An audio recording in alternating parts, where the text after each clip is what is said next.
Thanks very much for hosting me. I'm very grateful for the opportunity. My name is Matt Culver. I'm coming from a company called INCAS, which is an innovation center for advanced sensors and sensor systems. So I'm going to be talking about sensor technology and the role of sensor technology in data. We produce a lot of types of sensors at INCAS. Everything ranging from all kinds of weather and soil sensors, sensors to help deaf people visualize sounds, to mathematical models of the human cochlea, some kind of psychophysical type of sensors as well. But I'm not going to talk about any of those. By the way, I remember you mentioned earlier about oil sensors. And we also produce, I added this slide a second ago, oil sensors that map underground oil reservoirs. I won't be talking about those either. Right? What I want to talk about is actually a kind of sensor called a cognitive sensor, which we're working on this team. But before I do that, I want to say something about data. Right? We're hearing a lot about data. The topic of this talk is about data, and all of us are thinking about it, I suppose. But what is data really? I think that's an important question to ask before a talk like this. Is data in the world, as such, something that we can just harvest from objects and from things? I'd argue no, actually. Data is a construction. And before we look at what sensors do or what data is, we have to understand that data is an artifact of human technology, be it the technology of writing, the technology of counting, or more advanced technologies like, let's say, electronic artifacts, like sensors, like computers, and like other devices like that. But during this talk and during the future talks, let's not forget that data is a construction arising from design, so it doesn't reflect any fundamental reality. And there's often a misconception that data is the hard truth, right? And that's never true. And then I find that such an important point that I'd like to begin my talk that way, not just to frame research in cognitive sensors, but research in all sensors, right? Data is a construction. Let's look at a very simple sensor. This is a microphone, I guess you can't tell. It's a part of a microphone that we built. And let's look at how it works, right? Just as a starting point. Now, microphones, I have the world down there because I think it's also important that microphones don't exist in space. So they don't exist as some kind of weird hyper-reality. Microphones exist in the world. And so does the sonic signal. So let's say some kind of vibration in the air that is more or less equivalent to those kinds of vibrations which humans are able to hear, as it were. Okay? Well, when that vibration happens, a membrane on the sensor is activated. It vibrates a little bit. Those vibrations are translated into zeros and ones, and that's data. What does that mean, actually? Absolutely nothing. That data is absolutely meaningless, and there's so much of it. And that's when we talk about big data, we can think of fun things to do with it and so on. But don't forget that at its core, all data is meaningless. Those zeros and ones in another phase can be represented, of course, as waveforms. We all recognize that as sound. That's the kind of information, right? But the information for whom? Not for me or you, actually. It's information for acousticians. Well, maybe you're an acoustician, I don't know, right? Everybody besides acousticians, we don't know even what that means, right? So even though this is technical information, we can't forget that information is always for somebody or within a discipline, right? In other words, what data is and what information is, it's really a very narrow slice of human knowledge. Let's not get ahead of ourselves, right? Nonetheless, there's lots of it, so well, we better make the best of it. And it's not going anywhere soon. There's lots of fun stuff you can do with it. But I don't want to belabor the point or beat it to death, but it's a really serious question of who is this data for. After all, only some people can interpret it. It isn't for those who cannot, yet we produce it for them all the time. So let's look at that signal, actually. I said before it's uninterpretable to anybody but an acoustician, but even the best acoustician in the world could not tell me if that signal was sound or noise. Why? Well, what's the difference between sound and noise? Well, actually, that's a very complex question, to be honest, right? There is no sensor in the world that can do, that every human child or every human being can do, distinguish sound from noise. Why is that? Well, that's because it's a psychological process, distinguishing sound from noise. There's no different signal for sound than there is for noise. Right? So when we think about big data and using big data, as it's called, what I'm interested in is giving meaning to that data, right? Not only by virtue of my scientific analysis, where I sit and look at huge pools of data and think about how to give meaning to it, but also by virtue of the device from which that data arose, right? So the data I've described right now has no reality in it. Those zeros and ones, yes, they correspond to fluctuations in the atmosphere that can be represented as sound in the human sensory organs, But I'm more interested in getting a data that has some reality beneath it, or that tells us something about reality. To do that, we need to invite human sciences into sensor technology, and in fact into all technology. Most technology anyways involve sensors of one kind or another. For some reason, technology is obsessed with sensors. Well, it's wonderful stuff. But it's, until now, almost completely devoid of the human side of things. And I find that very troubling, right? And in some ways, sensor technology has been around since we saw the Galileo's telescope. That's great. That's a kind of sensor. But since then, until today, humans are totally barred. Human scientists are totally barred from entering the debate about technology. And where I'm working now, it's beginning to change, right? So it's a fun project. To give you a bit of an idea of who I'm talking about, this is the representation of the team who I work with. And I know that this is a pretty maybe difficult to read diagram, but we get a diverse team of people who have knowledge of sensors. That is let's say the natural scientists, so psychophysicists, acousticians, physicists, and others. And we also invite people who have knowledge of the senses. Those are usually human scientists. Now, let me backtrack to an earlier talk where we were told that the goal of science is has to do with the notion of control. That's actually indeed the goal of hard science. But that's not what we call maybe natural science, or knowledge of sensors. That's not the goal of the human sciences, right? No psychologist, no sociologist, no anthropologist seeks to develop their science to control anything, right? So we have a bit of a different goals between our two sides, but merging them together promises to add a lot to the kind of technology that we're seeking to develop. I'll come back to this makeup of the team in a minute. Let me first give some examples, right? Okay, so we talked already about how microphones face the world. Yeah, sorry to use such a weird term, but it works for, well, in multidisciplinary teams, I'll come up with these weird terms. We saw how microphones face the world. We can see also how humans face the world in a very different way than microphones do, right? Why? Well, humans in the world as sensors are always situated, right?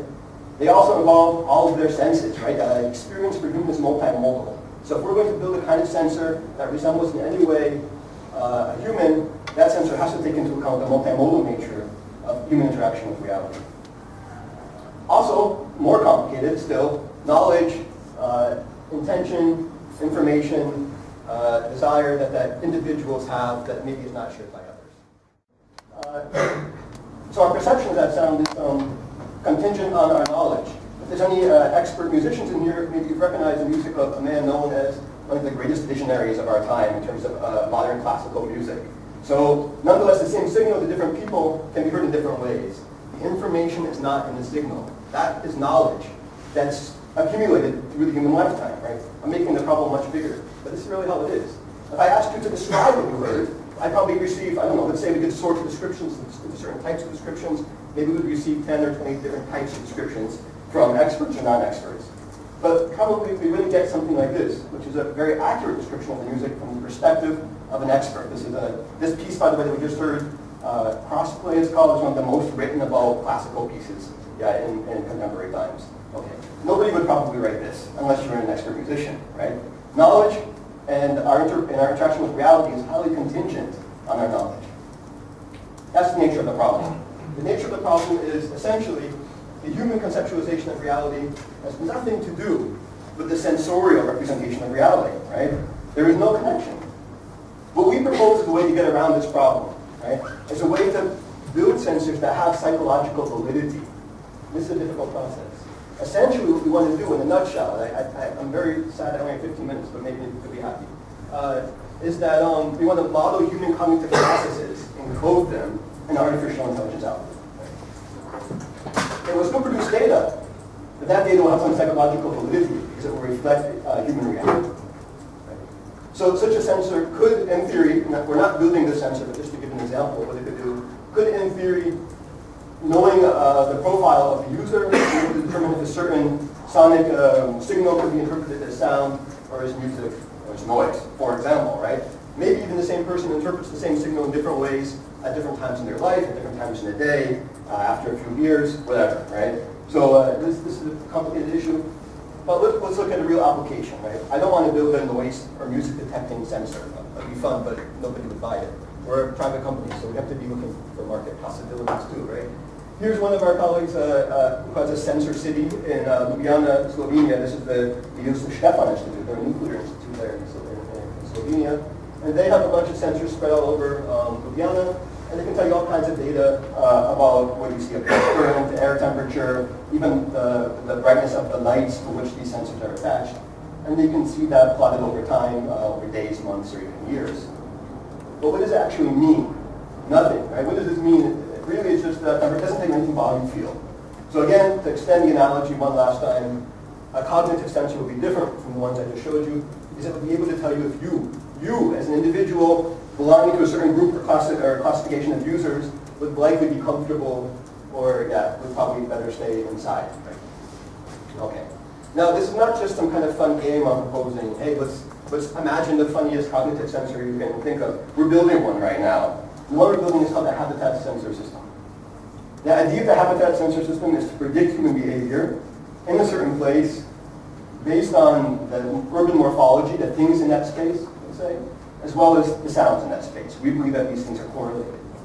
The idea is, of course, again, not an academic exercise. We actually propose building a tool that could be used by police, a tool that could be used by the municipality. They're doing some urban planning right now. And maybe a tool that could be used by the public themselves to look at how their neighborhood and so forth, to kind of encourage kinds of behaviors they would like to see in their living environment. So we have to find these correspondences, right? Between human activities, the urban morphology, and the sounds of the place. Okay. Now you can see why the diversity of experts on the team is essential. The first step, of course, is to be able to characterize the sounds there, as they are in the world. And we need microphones to do that. To make reference to our statisticians and our physicists to build us some artificial sensors, which they've done. We've now installed about 200 sensors that record data 24/7 throughout the city of Assen, which is the capital of Drenthe province in the Netherlands. These are not all active right now, about 4 beginning, we're in the first phase, but they're all installed. So there's going to be in the end 200 sensors, and that produces a lot of data. Now we're on to the topic of big data. This is just one city. Okay. The numbers I'm about to give you probably won't shock you guys because you're used to seeing even bigger data. But nonetheless, we're talking about 600 terabytes a year, roughly 3 libraries of Congress. I think that's a very American analogy. Nonetheless, it's a lot, but not tons. It doesn't matter. It's still too much to actually study by yourself, to make sense of, to give meaning to, which is the fundamental problem. Now we need to give meaning to data. So how do we do that? For that, we need to use people on the other side, people with knowledge of human senses. We make reference to our psychologists, anthropologists, sociologists, and linguists. Anthropologists describe human activity using standard anthropological and ethnographical methodologies throughout the city of Assen. They've been doing this now for over a year, and they produce field notes, which are digitized. There's trouble, though. The conceptualization of reality held by the anthropologist might be different from the conceptualization of reality held by the user of that space. This is very obvious. It's very obvious with even very simple little games you can play. You ask people to draw maps of their environments. People who get around in the car draw maps like this. You can just see, you can already guess, hey, this guy doesn't walk around very much. People who take the train, they even draw the train on there. That's how fundamental the train is to their connection to object. And and it's not a joke, you can really see people who commute to work on the train, that everything is in relation to the train station. Although the train station is not geographically central in the city. And people who walk or bicycle, which is often the case in the Netherlands, have a much more conceptual interest in the ideas of the city. These realities are distinct though, right? So if we're going to build a sensor system that reflects human knowledge, we have to be able to account for different kinds of knowledge and awareness. Right? What we do is like to layer all of those different kinds of cognitive maps. Using a program called SketchMapio together with the University of Munster. Too bad I can't talk about that. It's really fun topic. But look at behavior, right? Behavior is another issue that the anthropologists document. This reminds me of some of the other talks earlier. We look at posture, speech, gaze, gesture, and a number of other factors described in the field in real time. Right? I don't propose putting sensors on these people. Why not? Because human activity is very complicated. Right? The other thing we need to define are places. The components of those places, which we call affordances, in accordance with the philosophy of psychological ecology, ecological psychology. And so affordances are objects that facilitate action, that give borders or plain spaces to areas and allow or facilitate certain kinds of human behavior. These have to be correlated. The reason we want people in the field and not just put a sensor on their body and do it this way is because human activity is too difficult to predict anyway, even with a sensor on them. So looking at this map here, if I asked you what kind of activity you would expect, or anyway, if I asked myself what kind of activity I would expect besides driving, I would say probably nothing. But actually, when the field workers went here, they found a rather lively, it doesn't look so lively, but nonetheless, it's called a rather lively environment where people are regularly here hanging out. Because teenagers come here and they smoke cigarettes, they gossip, who knows what else they're doing. But they've repurposed this environment to suit their own needs. Field work is essential for this. The next bit, so okay, you can imagine we've gotten some sensors out there, we've made some descriptions of human activity, now we've got to tie it together. These things by themselves aren't really meaningful. What we do in the next phase is we use those physicists and acousticians, we combine them with some psychologists and AI folks. We attempt to describe the sonic environment. Right? Our first attempts were pretty effective, but impossible to really use. Somebody was annotating and trying to do an automatic classification of incoming acoustic signals, but this is too hard to do in real time, right? And also, the things that you hear or the things that you perceive might not be perceived by others. We don't want to presuppose any kind of ground truth here. That was the point of the psychological earlier.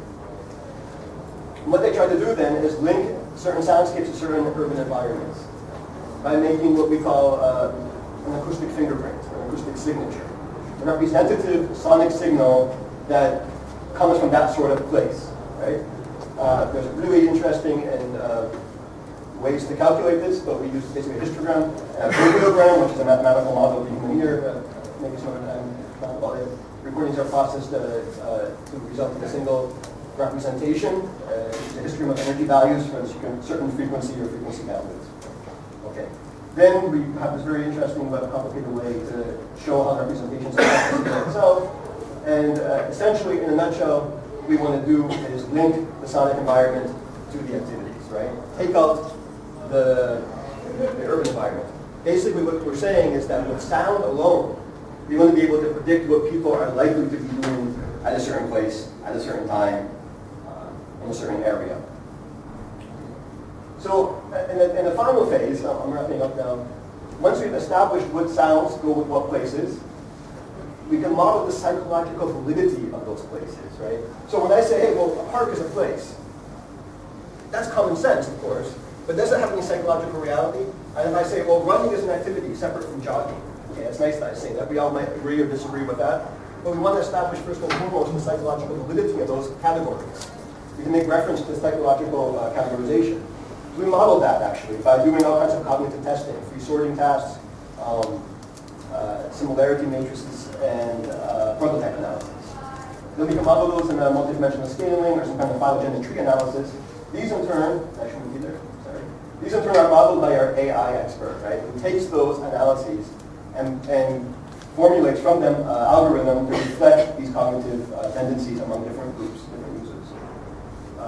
Essentially, this algorithm can then learn to create a classifier to assign some sort of activity label, which has been previously established in the psychological tests, to label it, give an audio file for a certain activity. The result is a layer on our maps, this is what we envision. A layer on top of our standard maps of the world that shows where likely activity is probable to occur. So to be clear, it's not a video camera. We're not saying what's happening where. We're saying for this kind of person at this time of day, this is likely to be happening, or this could happen here with certain possibility. Right? So what I've just described then is a lot of data coming from, for example, sonic environment. I didn't have a chance to talk about social media, but people are checking in all the time and tweeting about all kinds of stuff. You can mine that data, as well as data from weather stations and all kinds of other sensors we have at our disposal. We want to combine that also with more data. Well, great, you might say, wonderful, you just introduced more data to us. We want to combine the psychological data coming from human categorization tasks that reflects some sort of psychological reality underlying perception of these events. Thus, organizing and giving psychological validity to the data itself. Right? Changing data to knowledge through humans is the goal. So aside from giving meaning to data and what we call cognition with sensors, or let's say modeling human cognition for artificial sensors, we also believe this promotes knowledge exchange, right?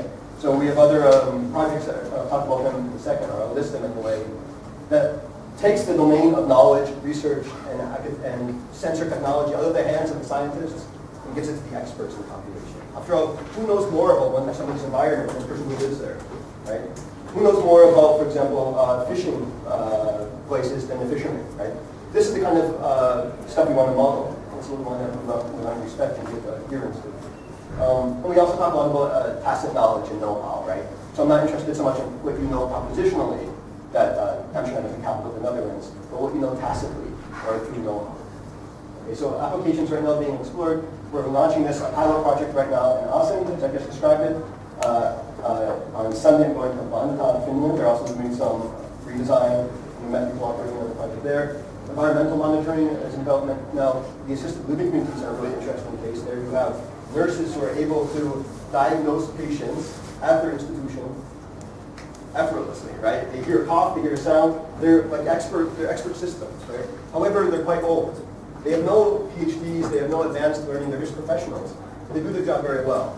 We proposed a methodology based on the one I just described to be able to diagnose, classify coughs, and other human sounds artificially, but in the way that's modeled on the human act of cognition as held by these experts. Also panic detection is another one they're using for this. Okay, that's it in a nutshell. I hope I didn't go over too much. I'm happy to hear questions.